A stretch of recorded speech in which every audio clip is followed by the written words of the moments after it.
Tim Goldstein, autistic adult, and your host for Life in a Neurotypical Universe, where we take a look at life from the perspective of an autistic adult.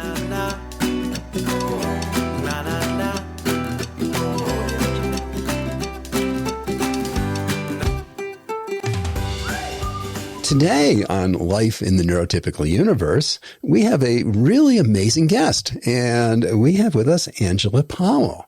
And Angela, while she just refers to herself as being a mom, is really a warrior, and a warrior for the neurodistinct, and a warrior for her son. And she's working and forming an organization called Mad Charlie. And Mad Charlie is about bringing resources together to help autistics and autistic families find the resources that they need and not necessarily go through the struggle that she and her husband went through in finding what was needed for her son. So, Angela, tell us some more about yourself, about autism, how you got involved above and beyond just being mom, trying to take care of your kid and starting a whole organization. Most people don't do that. That's a little bit unusual. I love you for it, but it certainly shows that you're not just mom sitting there. You're taking on a little bit more than that. Well, thank you so much, Tim. And that was just probably the most incredible introduction that I could have ever asked for. I don't know that I would have said all of that about myself, so I appreciate that. We started, when I say we, my husband and my sons together came up with the idea, a very skeletal idea for Mad Charlie back in 2001. When we were in the midst of crisis with our son, who at the time, I want to say was 8-9 years old-ish when this came to us. And we really had gotten to a point where we had seen just about every type of medical professional, we call them our credentialed people, and we hadn't found any answers yet. And this had been going on for 6 years at that point. We had been on a medication management roller coaster. We had been on a therapy roller coaster, behavioral problems within school, meltdowns really took up the majority of our day. And we were scrambling. We would join Facebook groups, which were, in hindsight, highly toxic.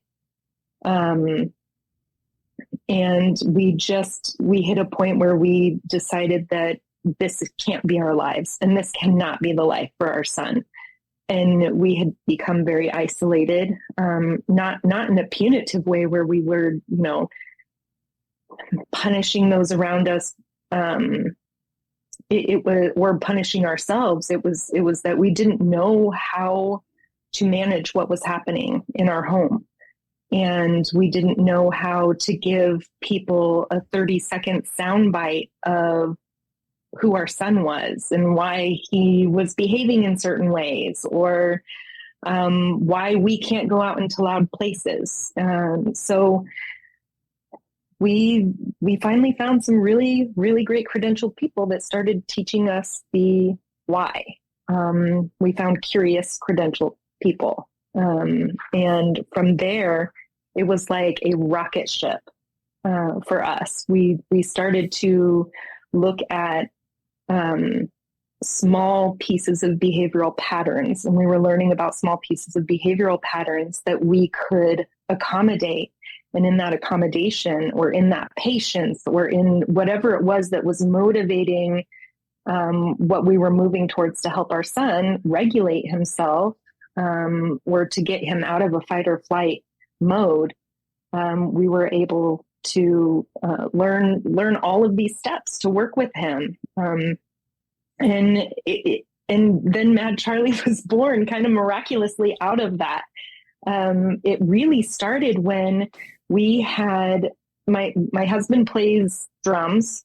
He was speaking with another musician that he works with, has worked with frequently over the years, who was a bass player, who was really off that night. And my husband approached him and said, "Hey man, you okay? What's going on?" Well, it ends up that his child, that they had also been in crisis with their child. And their child had been taken into custody away from them. And things just got out of control for them for so long. And we just didn't understand how. We had been in that space for as long as we had been. Our friends had been in that space as long as they had been, and we had never talked about it. And that really lit a fire under us because we thought, wow, if two families who are as close as ours did not know that we were going through a almost mirror image, circumstances in life with our children, how many more of us are out there? And we realized at that point how very deep the isolation had become. And that's when we knew we had to create change. And we had to give Charlie a voice because we felt concerned that he didn't have a voice, that he was being, in a way, forced by us or our conditioning because we didn't know, or, the standards of what is necessary in a public school setting, to be somebody that he is not, to behave in ways that are not natural to him. And that was just not acceptable to us. So that is the space where Mad Charlie was born. And it has become, it's a family affair. So Charlie is our honorary CEO.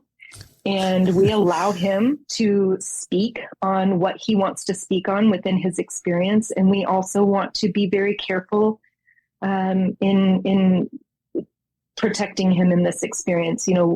He was so excited about the name Mad Charlie. He is very proud to be the CEO, the honorary CEO of this company. And he is a part of every approval process of what we do, because really, truly, this is his experience. And we want to make sure that he leads that experience. Right now, he's 11 years old. So we do keep things at a minimum right now. He has approved every logo, every character, every color. And we don't let him just take off on social media, but we got a Canva account for him so he can create imagery and he can create videos about how he's feeling. And it's led us to be able to create tools that he thinks are cool as far as helping to emotionally regulate himself. And so we're just kind of taking it from there. We're creating a platform, an online platform where we're going to be where we are currently bringing community together. We're bringing resources together and tools, and we want to create a brand out of that as well, because awareness and acceptance happens a lot faster when you have a super cool brand behind it. So we're hoping to be able to create that for people as well. That's the start of it. that is just crazy that here your husband worked with the other gentleman for years, I'm guessing, and families were close, and there was never any discussion about having an autistic child. I think it's crazy when you think about it. In America, talking about mental health, family challenges is far more open than it is in a lot of the world. So here it is, your close friends you didn't even know. Imagine what it's like in places in the world where you don't even talk about those things. Yeah. Well, and the sad part is, Tim, is that wasn't even the first time. That was just the first time. It's happened multiple times since then. Now that we've started talking about it and being open about it, we share on social media. We're not trying to recreate the wheel here. We're not inventing anything new here. We're pooling resources, and that's the goal. The goal is to pool resources. I can tell you as a parent that spent the majority of my time for years in IEP meetings or doctor's offices or therapy offices, or trying to manage meltdowns, trying to manage my own emotions with those meltdowns, and trying to, it's a suffocating hope that this is going to get better, but you can't make something better if you don't know what you're working with. And we have to give it, I call it the elephant in the room. You have to be able to point at something and say, that's the elephant in the room. That's what it is. Now let's talk about it. Let's be curious about this. and figure out what's going on.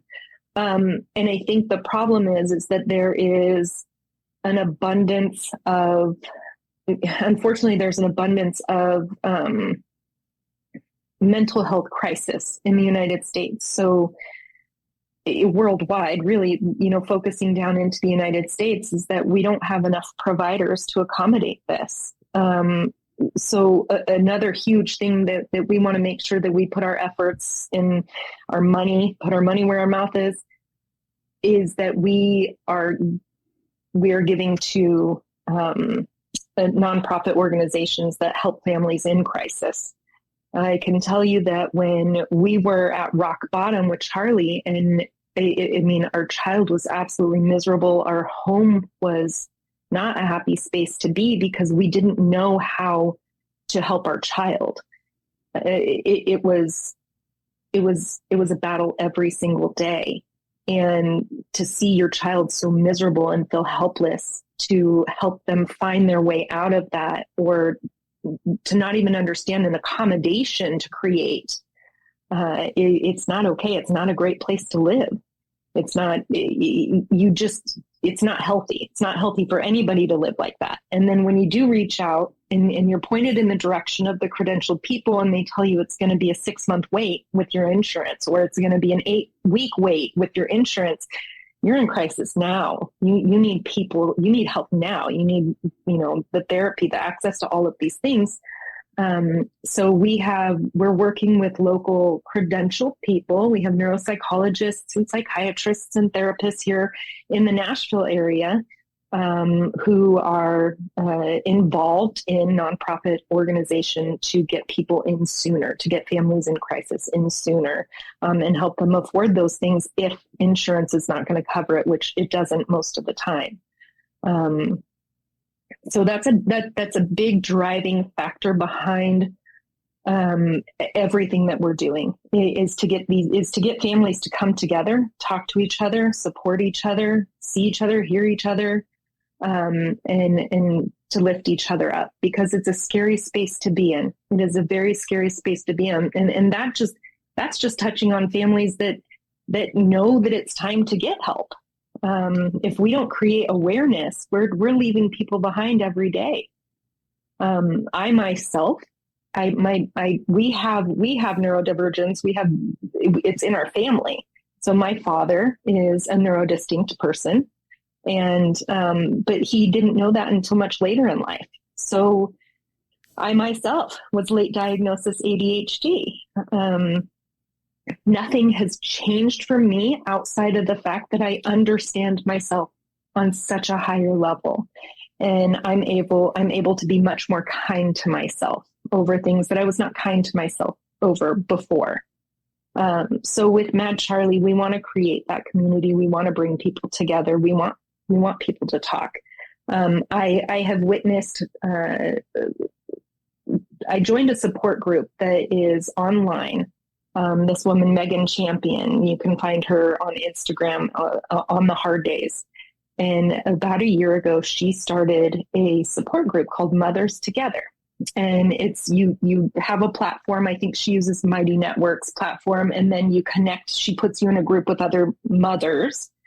So I have a group of 6 mothers that I'm in this group with. Well, I joined in September, and I think Megan's following was around 11,000 people in September. I think she had 40, 50, what she calls pod squads of mothers.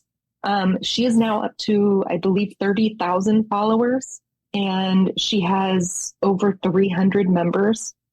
So this is, I'm not the only person out here doing that. So Megan is listed as a resource on our website as well. You are listed as a resource on our website.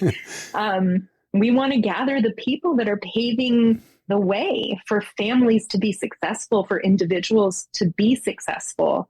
And we want to place it in one spot, and we want to promote all of these people doing all of these incredible things for their communities. And that's the purpose of Mad Charlie Inc.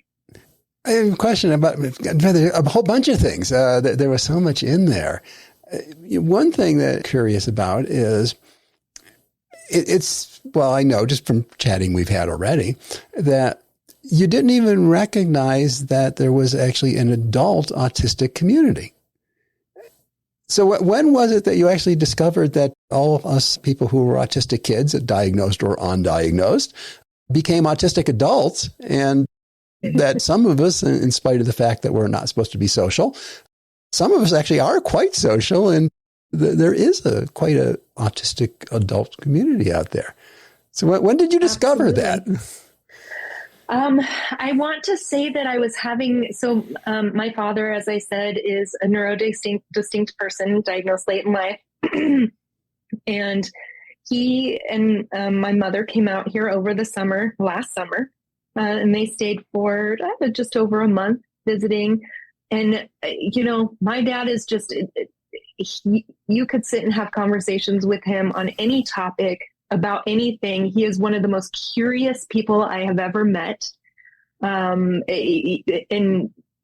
he's the one that brought it to my attention, himself, being the person sitting right in front of me. And it was funny because a lot of the problems that we came across with Charlie that we didn't know how to tackle, we had no solution for it. And I would call my father crying and, I don't know what to do. I don't know what to do to help him. And my dad would always be the one to say, well, have you thought about it this way? Have you tried it this way? Well, do you think that he even understands what you mean by that? Do you, and we have we have older children. We Charlie's our youngest. So we have done the raising of children before and we have done it successfully. So it's not that we were at a loss in the realm of parenting. We were at a loss in the realm of parenting Charlie. And my father is the one who had that light bulb go off. And I thought, well, gosh, he's going to be your age someday. How am I going to get him there? How am I going to help him get there without all of the struggle that my dad went through? Because, there were no supports from my father at all. And that really lit a fire under me to start pursuing the adult community, because that's where the perspective is really going to be much more clear as far as the direction that we want to go in. Find that I don't know, just kind of interesting with your dad being a late diagnosis, and I was late diagnosis,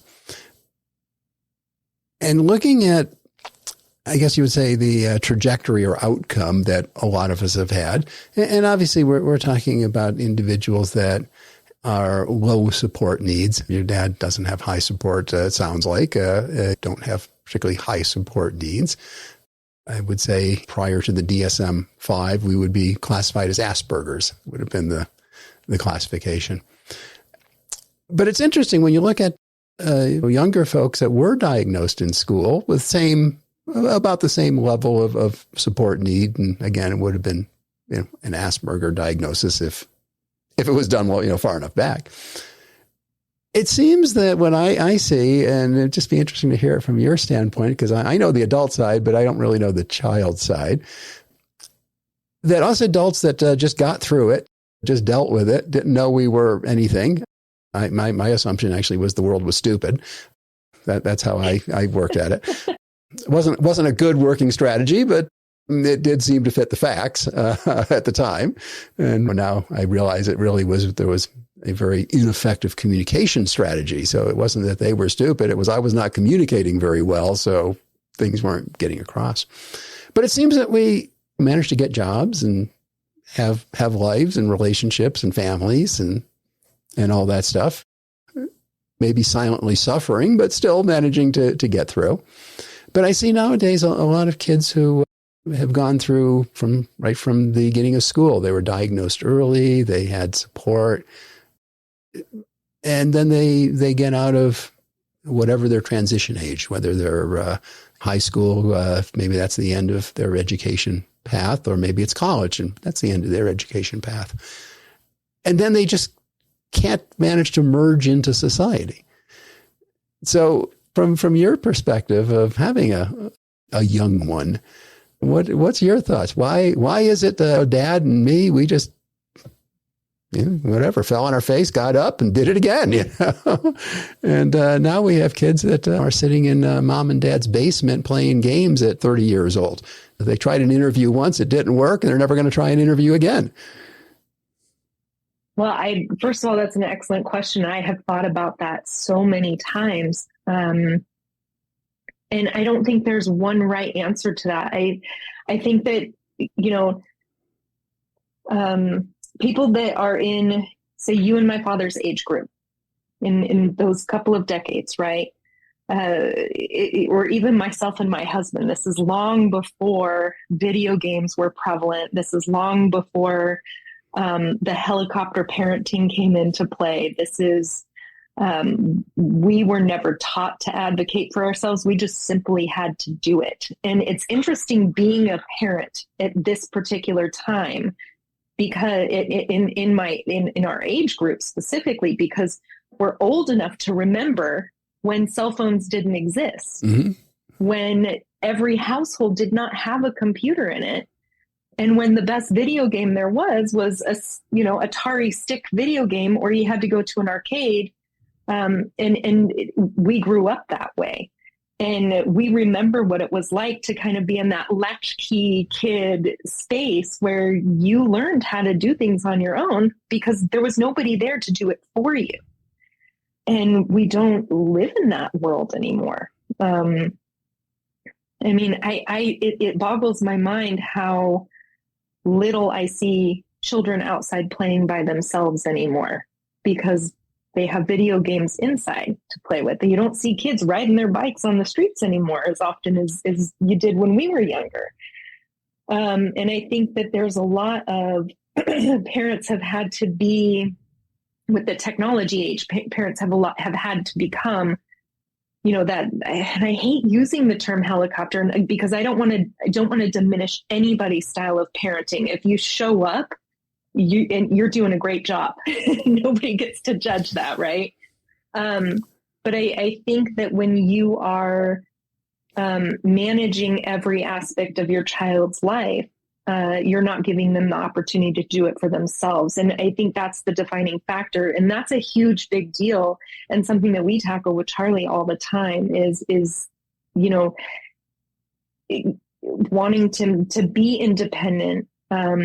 I think the other thing is that anxiety and these kind of pathologies around being neurodivergent or being a neurodistinct person, being an autistic person, being an ADHD person, whatever it is, dyslexia, whatever it is that is in that realm, that pathology is now becoming an excuse to not have to do it. And that's something that we really need to get a hold of. I was listening to a neuropsychologist talk about, and I wish I could remember her name right now, and I'm racking my brain and I can't remember it. I'll email you if I remember so you can tuck it in there. But she was talking about anxiety and how it's the best part of mutant evolution, and that we look at it as if it's only a pathology. It's only something to be diagnosed and diminished, as if it's not a good thing. But our anxiety is what keeps us surviving. And I think that talking about these things as if they're always bad is what has caused a lot of these people to end up sitting in their parents' basement playing video games instead of going out and pursuing. It's talking about too much of the can't do, or too much of the stereotype of this, versus talking about the spectrum of possibility. And I think that's the defining factor between the generation of yous and the generation of kids that are sitting in their parents' basement. It's just a completely different world also. Definitely different world. I think of it as being, we don't give kids the opportunity to go fail anymore. I had all kinds of opportunities to fail. I was encouraged to go fail. And it's not that mom or dad said, go out and fail at doing something. But whatever the crazy thing was that I wanted to do, they would encourage me to go try it. And I was, like common amongst some autistics, I was not particularly coordinated. That was not my strong suit. Team sports, I was always the last one picked. But when I wanted to try Little League baseball, they encouraged me to, yeah, sure, go give it a try. They probably knew I was going to absolutely suck at it, but they said, go try. And I was a really good splinter picker off the bench. But I definitely was not a very good player. But nonetheless, they were encouraging to try at least. And if it worked, great. And if it didn't work, well, okay, suffer the lumps. You're going to sit there on the bench. It's going to feel yucky, but that's not necessarily a bad thing. And I think, to me, I don't hear enough people talking, I don't hear anybody really talking about, let's go teach people how to fail. And not like how to screw things up so that you will fail, but the fact that when you try anything new, you usually don't do very good the first time you do anything. As you say, your husband comes from the musical world. He's a musician. So I'm sure you've heard plenty of times when he's played a song for the first time as he's learning it. Absolutely. And I know a little bit. I know your husband is quite a elite level musician. But nonetheless, the first time he plays it don't sound too good. And everybody learns, yeah. And then, he doesn't sit down and go, oh no, I'm a failure. I'm never going to be able to play the song ever in my life because I couldn't play it once. No, he would never have gotten to Madison Square Garden doing that. Not at all. And I don't see us encouraging kids for, I guess I would maybe put it this way, striving for excellence. And striving for excellence means failing along the way and finding out where you're not doing it right so that you can maybe get a mentor, maybe it's a coach, maybe it's a friend, but somebody that says, no, think of trying it this way instead. I think it might work a little better for you. And build that, I guess, that muscle of the world is hard. My boss in my day job happens to be a birder. He's big into watching birds. And we were talking, I don't know, a couple of weeks ago, and I live in Colorado, right at the foothills of the Rockies. And we were having, about 80 or 90 mile an hour gusts going through, which is not unusual at the foothills of the Rockies. We don't call that a disaster. We just call that a windy day around here. And he was saying, just think about and I don't know how we got in the subject, but he's saying, just think about the birds that's just clinging on that branch and its whole life depends upon hanging onto that branch when those 90 mile an hour gusts come through. And that's the real world. The real world isn't that mama bird or daddy bird's going to come in and scoop it up and make it safe. It's the world is tough. And it just seems to me we don't give the opportunities. And maybe maybe it's the technology. When I was growing up, as you say, there was no cell phones. It was the phone hung on the wall. And when it was long distance, you ran as fast as you could for the person it was for, going, it's long distance, it's long, because it cost a fortune back then. That's right. That is absolutely right. And you had a limited space cord to allow yourself to get to the length of the house that you could yell for the person. Exactly. So there was no keeping track of where you were so they could swoop in and save you. I grew up on a farm, and get home from school, you change your clothes, and it was basically be home before it's dark. Mom and Dad had no clue where we were, what we were doing. We were probably up to mischief more often than not. It was same for myself and my husband. And now I could tell you, my 19-year-old has a cell phone, and we have Find My iPhone, locator on there, and we could see where he is at any point in time.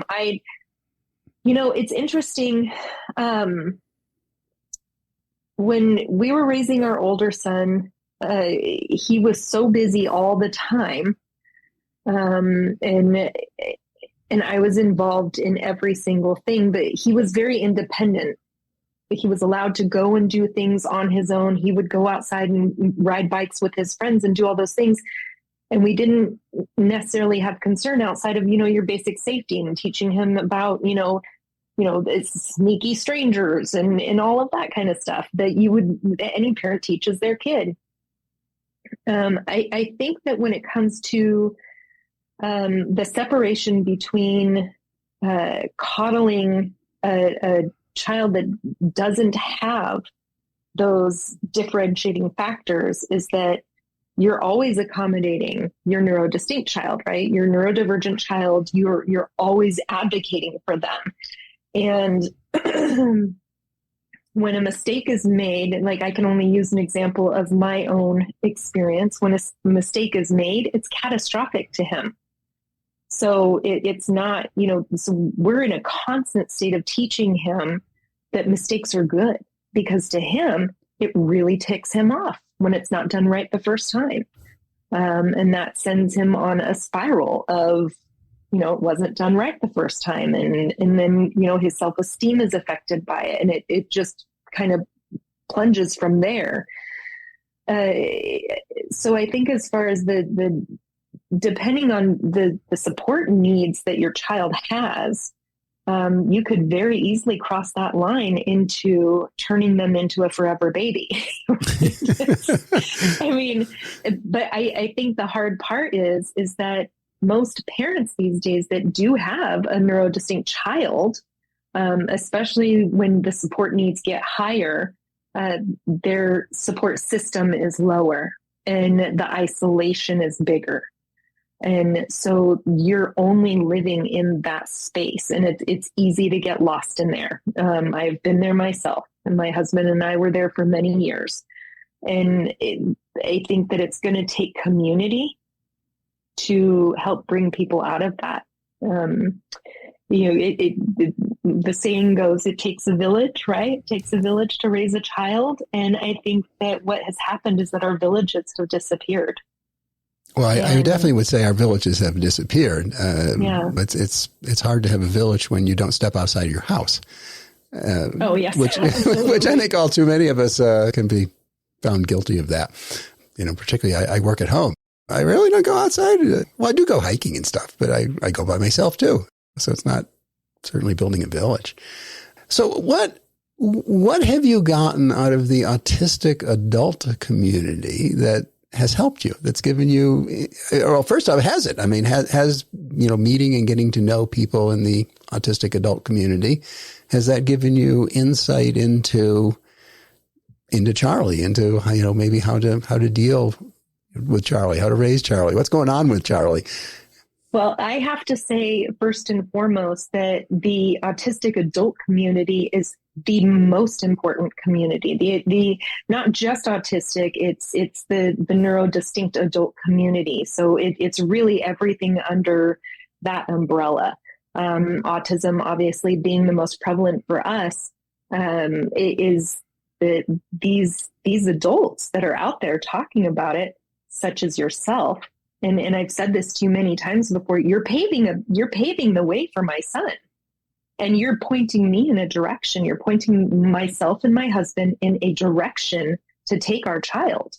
And right now, if we would have had this conversation just a year ago, Tim, I wouldn't even know what to say. I would say we have no direction. I don't know what we're doing.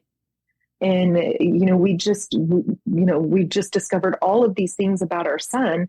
And now we're on this road to changing ourselves to be able to help him, because the way that we do things was not helping him. We had to learn to advocate for him.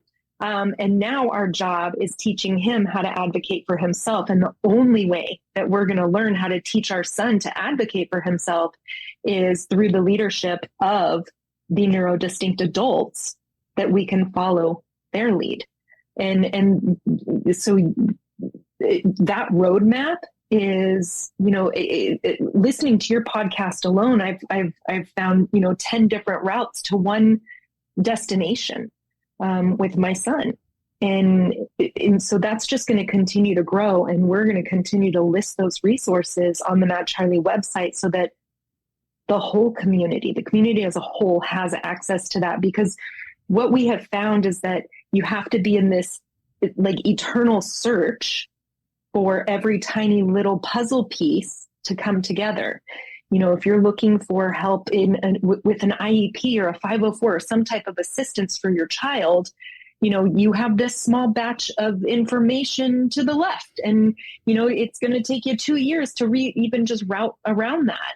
Or if you're looking for medication management, or if you're looking for therapy, whatever it is, job placement is a huge one. I have my older son's partner is a neurodistinct person, and they are, they don't understand their job opportunities and how to even access it, how to interview, where to find the energy, the spoons, they call it. Right. I don't know where to find the spoons to be able to get through an interview.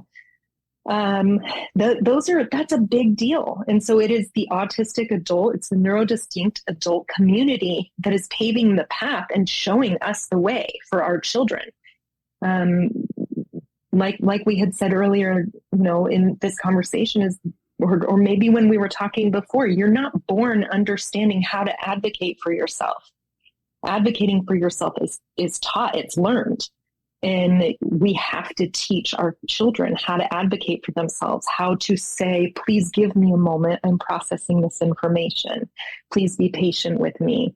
However they need to present themselves to get their needs met. And that's a huge important factor of following the adult neurodistinct community.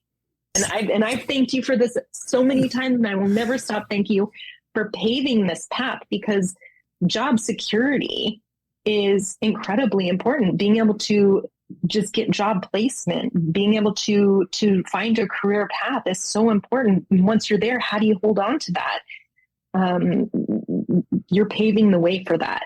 And parents appreciate it. That's why we have to get you on social media, Tim, because, it can't just be all the big corporations that know about you and all the big schools that know about you. We need to get you out. You have to be a commodity out there to everybody. So everybody could go to HR and say, hey, have you ever heard of this guy? Let's bring this guy in. Well, I'm willing to fail in any particular direction. So help point me, and I'm willing to fall on my face enough times to get decent at it. I've also learned along the way that sometimes you need to fall on your face a few times and fail a few times to recognize that you actually need somebody to help you in that area. Absolutely. But it's not always that you're going to get it. Sometimes it's I really stink at this. I've tried. I've gotten good coaches. I just stink at this. I need somebody else to take care of this for me. Well, I can't think of anything more important than knowing how to ask for help and when to ask for help. Right. And it's something that's not really taught. As you say, we don't know how to self-advocate. We don't know really how to ask for help. But it seems you end up with people you end up with needy people who are always asking for help, but probably don't need it. They want attention, not help. And you have people who really need help, but aren't the type that ask. The type or don't know how. Right. Combination of both. Yeah. Yeah, absolutely. So another area of interest for me is meltdowns. And I certainly can talk about meltdowns from being an adult and having meltdowns. I do much better now that I'm well medicated. That certainly has reduced challenges for me. But how did you view when Charlie was 5, 6, 7? Now, obviously, he can communicate a lot better about what's really going on at the time. But when that age range, while they can obviously talk normally quite well, they don't necessarily explain what's going on inside, what's driving this behavior. So how did you view it at that kind of age range? What did you see a meltdown as? We saw a meltdown as multiple things on any given day, depending on where our mental state was as parents.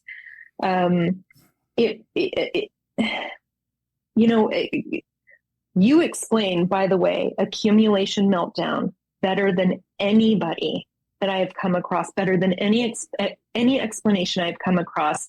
Your explanation of an accumulation meltdown is hands down the most valuable explanation we've ever had. As a matter of fact, I used it as part of our final IEP meeting for Charlie at school this year, because I was not ever able to explain to them, yes, so when we make a transition, he does well for the first week because, and then you come in the second week, all of that's accumulated, and now he's exploding. He is going into fight or flight. His nervous system has broken down. When he was 4, 5, 6, 7, we did not know what that was, and nobody was explaining it to us. Everybody was saying, well, he needs therapy and he needs medication. Nobody was telling us what this was, and we didn't know how to be curious about it. We were in crisis. We didn't even know how to be curious about it because we didn't know all of these, pathologies behind it existed. We didn't know that there were things that explained symptoms of these meltdowns and what leads up to them and what causes them and the sensory overload that he's in. So for us, it was poor behavior. He was a willful child. He was, all of the things. But really what it came down to was that, when a kid throws a tantrum, they're over it in a few minutes and it's done and they can re-regulate themselves. When somebody has a meltdown, they're not capable of regulating themselves. And so when you have an adult that melts down, hopefully they have been given the tools to be able to self-correct that. If they haven't, I couldn't imagine what it would be like to live in that space. It would be awful. I don't want that for anybody. For Charlie in particular, meltdowns would last anywhere from 3 hours to 2-3 days. And it could be violent. It could be as he got older, there was the negative self-talk would start. It was very scary. Meltdowns became, the older he got, the scarier they become. But the minute we understood what it was and where they came from and why they were happening, and the minute we took the time to pull Charlie out of therapy that was not helping him at that age in particular, and put ourselves into therapy to learn how to be the best parents that we can be for Charlie, to learn how to really learn how to learn Charlie. That's when things started to change for us. And it's not that Charlie has changed at all in the sense of the person that he is and how he functions. It's that we have been able to make the necessary accommodations to keep him from going into meltdown. So we're able to recognize it, and then in turn, we're able to verbalize that and communicate it to Charlie so that he is learning to self-advocate to keep himself out of a meltdown. So when he starts feeling himself escalating, he's able to take that pause. And it's not perfect. It's never going to be perfect, but it has been dramatically improved.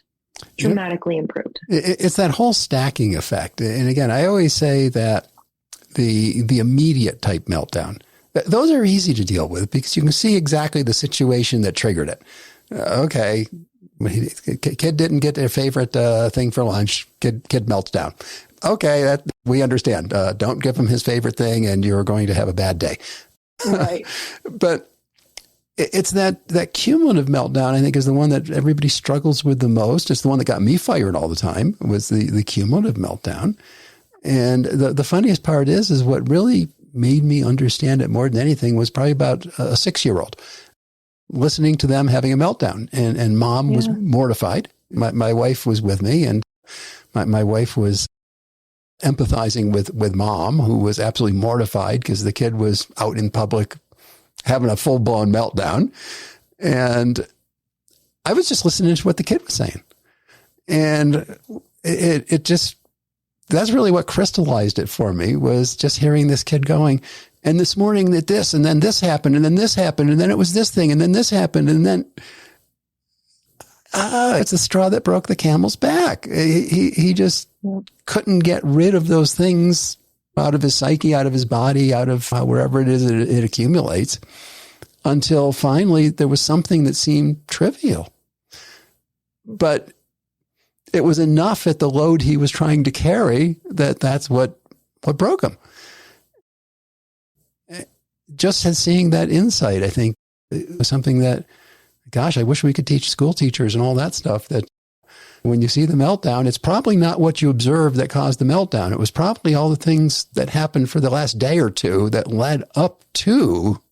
Yeah. Or the last week, or, for Charlie, he's now able to communicate when he's, in whatever, we have a current mood situation that we do here. Where what's the current mood, and then it's subject to change without notice. so that's kind of how we live by that. And we just try to communicate our ways through it. So, I have a couple of women in my support group who have been incredibly helpful, who are leaps and bounds, in their intellect of how to work with their child ahead of me, who have offered me scripts that have been absolutely incredible. Not for me, for Charlie, because when I can be a voice for him and give him a script to advocate for himself in the future, mm-hmm. that's a big deal. That's a big deal in preventing meltdowns. So we know that if Charlie hits, these certain moods where we start seeing a lot of changes very quickly, we know what's coming. We know it's going to be one thing and he's going to snap. And it could be something that we're not even aware of. It could be the fluorescent lighting above our heads. And that's it. That's all it takes. That's what I say. It's that little thing is so tiny mm-hmm. that nobody associates that to being the meltdown, because they're baffled. It's like, what happened? There's been nothing going on. There was like no major occurrence. There was no train wreck. Say the train wreck ones, everybody understands. Oh, look, there was a train wreck over there. Okay, I understand why everybody's upset. But like you say, he walks in and in that room, it's got fluorescent lights that have a hum and a flash that normally maybe Charlie could handle it just fine. But it's been a tough couple of days and things haven't gone real well. And now finally that's just enough to push him over the edge and just lose emotional control. And those are the moments, Tim, where as a parent, we really have to be very, very self-conscious about not trying to fix everything for him. So that's the hard part. The hard part is not going in and trying to fix it for them, because we can't. We cannot fix it for Charlie. Charlie has to fix it for Charlie. Our job is to give him the space and the time to do that. And I think a lot of people find that hard. So, going into the school day, when you have a child who needs the accommodation of space and time, but everything runs on a clock at school, that's a really difficult thing to accommodate, because they still have to get you to the next step, whether you're ready for that or not. So, and there's not enough time in the day for them to teach the child, how to create resources within themselves to be able to accept that next step, or how to be able to, take that accumulation of what they're feeling right before their top pops and say, okay, this is how you resource this. And this is, so there's all these ways to help teach emotional regulation, but you can't teach emotional regulation fully to someone that does not have the executive function skills to pull that off.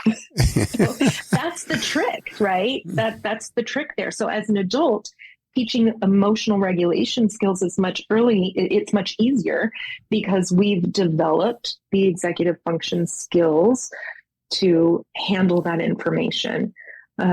Even as somebody with ADHD, at some point in life, you catch up to everybody else, right? Children on average can't do that. So you add that a child who has sensory sensitivities, it's a lot harder. And so the expectation for them to be able to catch on to that regulation and source that information at such a young age or in such a short amount of time, you're asking the impossible. You're asking a goldfish to climb a tree is what you're doing. That's an interesting way to put it. It makes me think, my friend Becca Beam from Zavicon, which works with employment for particularly autistic people, but a range of other disabilities also. She actually uses a technology, and I don't remember the name. She's told me she's willing to share it. It's not proprietary. She doesn't keep a secret. But it monitors essentially emotional state and records emotional state. And the way she uses it is by looking at it, and it's not taking pictures or anything like that. You're not seeing really what's going on around it, but you're seeing that every day, maybe at 11:30, the kid starts spiking in the emotional state. And then you can go into school and say, okay, what happens at 11:30?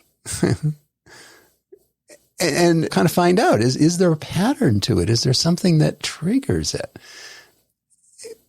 I hear you. There we go. I don't know. We should chase that one down and put it on your website of things that can do that.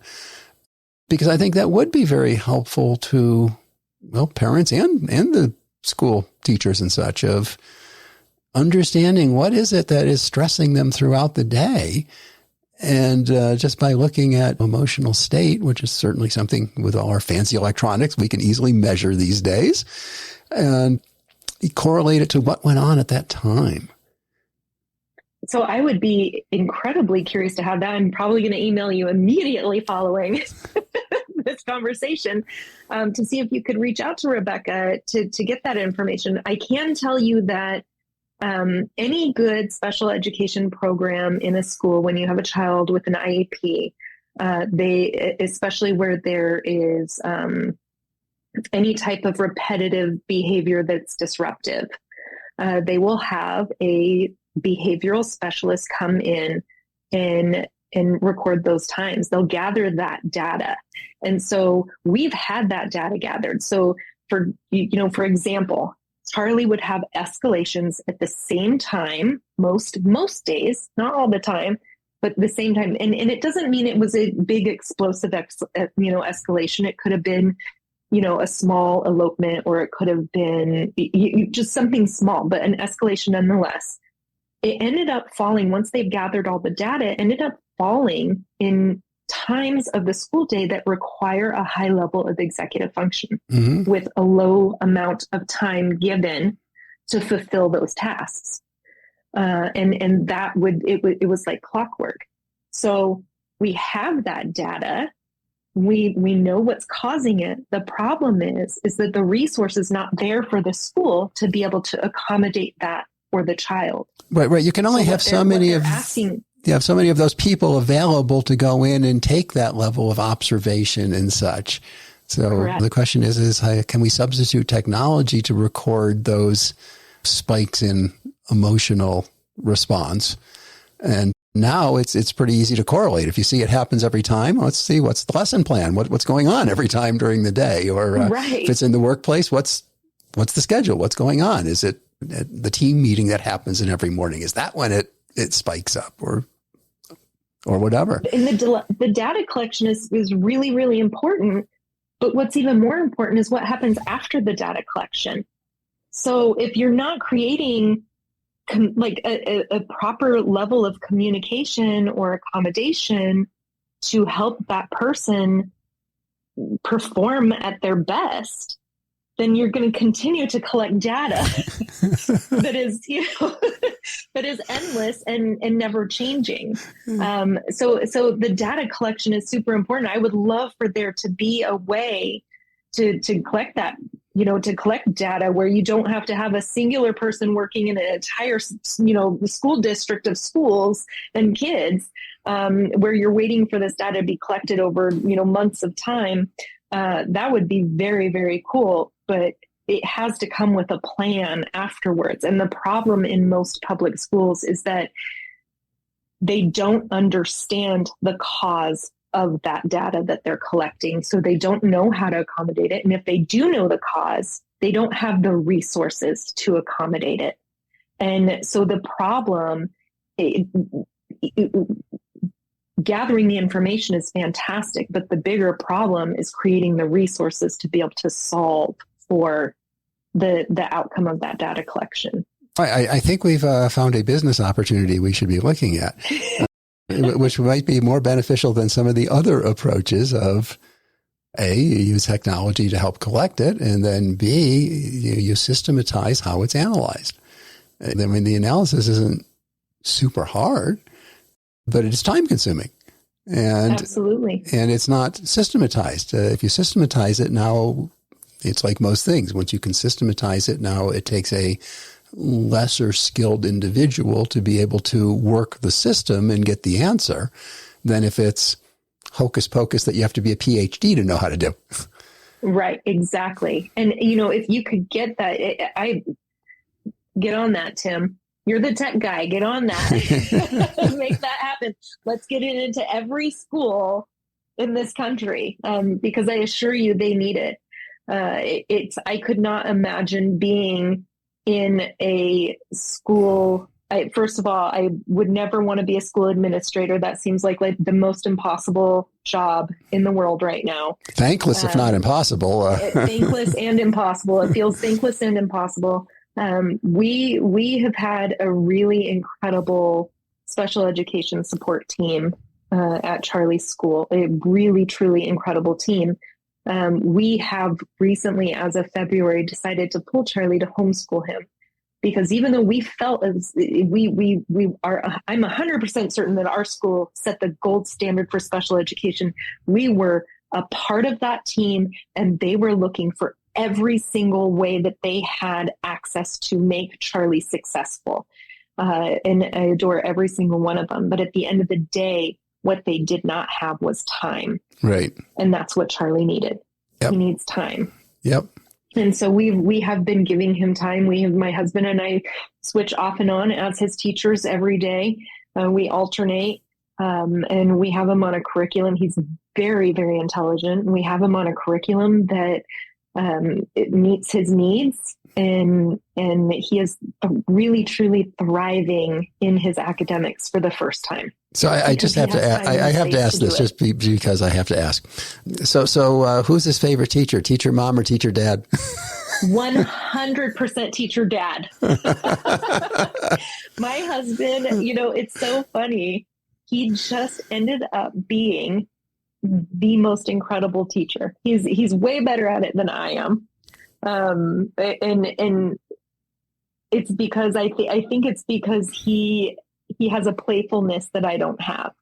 He's really able to get into Charlie's brain and find those, he has hyper-focused interests, right? So my husband can lock right into that and take a lesson plan and turn it into the one thing that Charlie's interested in that moment. And he's just brilliant at it. I wish I had that skill set, but I do not. So that's why he takes 3 days a week and I take 2.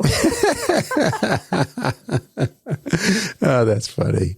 Well, if somebody wants to reach out to you, wants to find out more about Mad Charlie's, how they can help support it, how they can help further the cause, questions for you. What's the best way for them to reach out, contact you, find out more about Mad Charlie's? They can follow us on Instagram and Facebook under Mad Charlie Inc. Or they could go to our website, which is Mad Charlie Inc. And that's INC as in incorporated, madcharlieinc.com. And if they want to reach out to us, they could just email us, straightforward support@madcharlieinc.com. Perfect. I will and we look forward to hearing from everyone. And if you have anybody listening who would like to be a resource on the website, please email us. Let us know what you have available, because families are looking. I assure you that families are looking. They are looking for the resource that you have. And we will, if you are a local resource, we will categorize it for you so that people in your search area, we will do search engine optimization in our website so that they find you, that they find you in our website, that they find you locally. If you have any evergreen materials, we want to list it. We want our families to see it. Wonderful. That is just a great service and a great help, because there are so many people out there that do have wonderful things to share, but social media or general web SEO, search engine optimization, is just not their skill. Their skill set somewhere else. Oh, that SEO is a tricky little beast too. Yeah, and it changes all the time too. changes all the time. So we have started to learn about all the backlinks on the website, and luckily we have people. We have people who know how to do it, and so we've got that backup support to make sure that it's seen. Well, wonderful. I will take and I will put the names or the URLs and the handles you use in the different social media into the show notes so people can find that easily. And I can't thank you enough for joining and spending time here and telling us about what you're doing with Mad Charlie and just your personal experiences and all the stuff you've shared. It's been absolutely wonderful, Angela, just having to chat with you tonight. Well, I feel exactly the same, and I appreciate so much you giving me the platform to share Mad Charlie with your tribe. And it means the world to us, and it means the world to us that you're paving the way for our son to be able to have a successful career in the future. We appreciate it so much. Well, I'm looking forward to seeing what he does. He's a smart little cookie. I'm expecting big things out of him. So great. Well, thank you again so much. And maybe if you would be willing, we can have you back again in the future and tell us how things are going, how they're developing, where other things that maybe people could help support you with in the whole process as you go. I would absolutely love that. It would be an absolute pleasure. Thank you so much for asking. Oh, you're welcome. Well, thank you. And, have a great night. Na, na, na. We hope that you've enjoyed another episode of Life in a Neurotypical Universe. Please, if you enjoyed this, share it with your friends. Go take their phone and subscribe them. It will help us all out. If you want to know more about neurodiversity or have any questions for me, you can reach me at my website, timgoldstein.com, where I'll be more than glad to help you as best I can to navigate through the neurotypical universe.